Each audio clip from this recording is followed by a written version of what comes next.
ओम नमस्ते चंडिकाय दुर्गा सप्तशती भाषा देवी कवचम। मार्कंडेय ऋषि बोले, हे पितामह, आप हमें कोई ऐसा परम गुप्त साधन बताइए जिसके द्वारा मनुष्य की सभी प्रकार से रक्षा हो और अभी तक आपने किसी को भी ना बताया हो। ब्रह्मा जी बोले, हे विप्रवर, इस प्रकार का परम साधन तो परम पवित्र एवं परम गुप्त देवी जी का कवच ही है। इसी से प्राणी मात्र का कल्याण एवं सब प्रकार से रक्षा होती है। उसे सुनिए। देवी जी की 9 मूर्तियों के नाम इस प्रकार हैं। पहली शैलपुत्री, दूसरी ब्रह्मचारिणी, तीसरी चंद्र घंटा, चौथी कुष्मांडा, 5वीं स्कंद माता, 6ठी कात्यायनी, 7वीं कालरात्रि, 8वीं महागौरी और 9वीं सिद्धिदात्री है। जो मनुष्य अग्नि में जल रहा हो, युद्ध भूमि में शत्रुओं के मध्य फंस गया हो अथवा घोर संकट से ग्रस्त हो, वह मनुष्य भगवती की शरण में पहुंच जाए तो उसके घोर से घोर भी संकट दूर हो जाते हैं। हे भगवती, जो भी आपका स्मरण करते हैं निसंशय आप उनकी रक्षा करती हो। प्रेत की सवारी करने वाली चामुंडा देवी हैं। 12 ही महिष पर, इंद्रिय हाथी पर, वैष्णवी गरुड़ पर, माहेश्वरी वेल पर, कौमारी मोर पर और लक्ष्मी कमल के आसन पर विराजमान है। श्वेत रूप धारण करने वाली वृषभ वाहन वाली ईश्वरी देवी हैं। हंस पर चढ़ी हुई सभी आभूषणों से भूषित ब्रह्मी देवी हैं। इस प्रकार अनेक प्रकार के रत्नों से विभूषित सभी योग शक्तियों से संयुक्त ये सब माताएं हैं। अब सभी देवी क्रोध युक्त रथों पर सवार होकर दर्शन देती हैं। ये शंख चक्र गदा शक्ति हल मूसल खेटक तोमर परशु पास कुंती त्रिशूल उत्तम आयुध शारंग धनुष इत्यादि अस्त्र शस्त्र दैत्यों के शरीर के नाश के लिए, भक्तों को अभय देने के लिए एवं देवताओं के हित के लिए धारण करती हैं। हे देवी, आपके दर्शन कठिन हैं। शत्रुओं के भय को बढ़ाने वाली देवी जी, मेरी रक्षा कीजिए। पूर्व दिशा से मेरी रक्षा इंद्री देवी करें। अग्नि कोण में अग्नि देवता, दक्षिण में बाराही, नृत्यव्य कोण में खड़ग धारिणी, पश्चिम में वारुणी, वायु कोण में मृगवाहिनी, उत्तर में कौमारी, ईशान कोण में शूल धारिणी, ऊपर ब्रह्मा जी, नीचे वैष्णवी देवी रक्षा करें। इस प्रकार संभवाहिनी चामुंडा देवी 10 दिशाओं से मेरी रक्षा करें।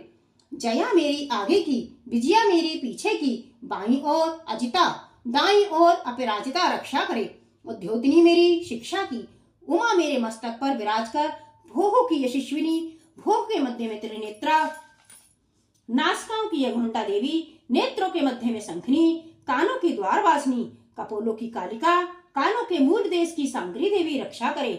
नासिका की सुगंधा, ऊपर के होठ की चर्चिका, नीचे की होठ की अमृतकला एवं जिहा की सरस्वती देवी रक्षा करे। दांतों की कौमारी, कंठ की चंडिका, गले की चित्रघंटा, तालु प्रदेश की महामाया रक्षा करे। चिबों की कामाक्षी, बाड़ी की सर्वमंगला, ग्रीवा की भद्रकाली, पृष्ठ अस्थियों की धनुर्धरी रक्षा करे। कंठ से बाहरी भाग की नीलग्रीवा, कंठ नालिका की नलकुबरी, दोनों खंडों की खंगनी एवं मेरे भुजाओं की ब्रज धारणी रक्षा करे। दोनों हाथों की दंडनी, उंगलियों की अंबिका, नाखूनों की सुलेश्वरी, कुक्ष की कुलेश्वरी, स्तनों की महादेवी, मन की शोक विनाशनी, हृदय की ललिता देवी, उदर की शूल धारणी रक्षा करे। नाभि की कामनी, गुप्त इंद्रिय की गुहाश्री, लिंग की पूत कामनी, गुदा की महिषवाहिनी रक्षा करे।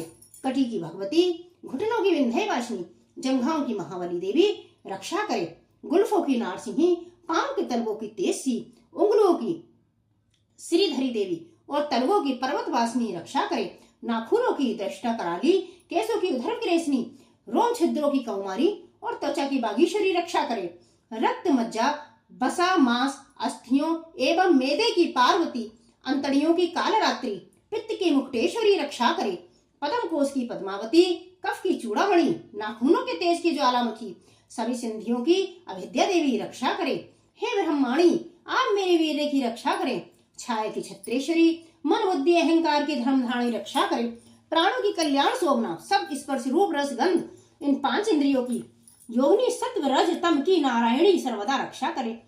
आयु की वाराही, धर्म की वैष्णवी, यश एवं कीर्ति की लक्ष्मी तथा धन विद्या की चक्रणी रक्षा करे। इंद्राणी मेरे गोत्र की, चंडिका मेरे पशुओं की, महालक्ष्मी मेरे पुत्रों की, भैरवी भार्या की रक्षा करे। मेरे पक्षा मार्ग में क्षेम करी, राजा के दरबार में महालक्ष्मी एवं सभी दिशाओं में स्थिर होकर विजय मेरी रक्षा करे। और जो भी स्थान कवच में नहीं आए और जो आरक्षित हैं उन स्थानों की पाप नाशनी जयंती देवी रक्षा करे। मनुष्य यदि अपना मंगल चाहता है तो एक कदम भी बिना कवच कहीं ना जाए। कवच से नित्य रक्षित मनुष्य जहाँ जहाँ भी जाता है वहीं से उसे धन लाभ तथा सभी कामनाओं की सिद्धि प्राप्त होती है। पृथ्वी पर उस पुरुष का ऐश्वर्य एवं अतुल संपत्ति प्राप्त होती है। वह मनुष्य निर्भय हो जाता है। युद्ध भूमि में उसे कोई भी पराजित नहीं कर सकता। त्रिलोक भर में पूजा जाता है। यह देवी कवच देवताओं को दुर्लभ है। इसको अत्यंत श्रद्धा के साथ सावधान होकर तीनों संध्याओं में नित्य पढ़ लेता है जो उसे देवी कला प्राप्त होती है। कोई भी उसे तीन लोकों में पराजित नहीं कर सकता। उसे अकाल मृत्यु नहीं आती। वह 100 वर्षों से भी अधिक आयु पाता है। यह कवच उसका तेज, यश और कीर्ति बढ़ा देता है। चंडी पाठ करने वाला पहले कवच पाठ कर ले। जब तक पर्वत, वन, काननों के साथ ये पृथ्वी टिकी रहती है तब तक ऐसे पुरुषों की संतति होने पर महामाया की कृपा से देव दुर्लभ परम स्थान की प्राप्ति होती है। सुंदर रूप को पाकर वह सदा शिव के साथ आनंद पाता है। इति देवी कवच भाषा।